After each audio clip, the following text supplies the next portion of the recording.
These bright lights disguise a darker truth. Many of these gambling machines are designed to be addictive, as Kathy Smith learned the hard way. And it just can spiral into total disaster. She always enjoyed the casino, but when the pandemic hit, stuck at home, she found a slot machine at her fingertips. I had my phone right with me. So anywhere I was, at work, at home, in the car, at a stoplight, just had to keep hitting those buttons. Smith works in a hospital and says gambling offered an escape from the pressures of work. But before long, she'd lost more than $200,000. The gambling part of me wants to keep gambling to win more money to pay off those debts. That's where it becomes a vicious cycle. When your hands begin to sweat. Psychologist Michael Dixon isn't surprised. The most frequent outcome is the full loss. He runs the Gambling Research Lab at the University of Waterloo. He wired me up with conductance sensors to reveal gambling's physiological power.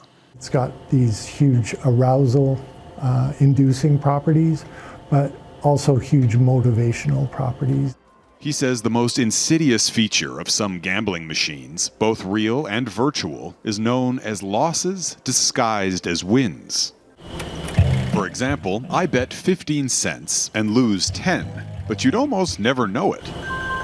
The machine chimes and suggests I've won 5 cents, even though I lost 10, which you need to look closely to see.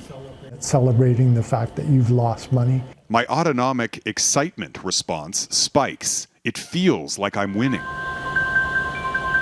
You get the same arousal response. So your heart will beat faster, your hands will start to sweat. From the body's perspective, they're the same.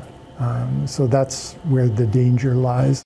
These machines are also designed to produce carefully timed near misses to keep players motivated. Ontario slot machines generate around $2 billion a year, but 60% of that revenue comes from just 2% of players, those with severe gambling problems, like Smith. It terrifies and horrifies me, but yet I still couldn't stop myself.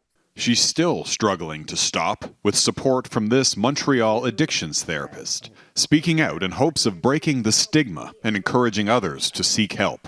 Because I'm sure it's like a silent epidemic. I'm sure there's many, many people that don't talk about it.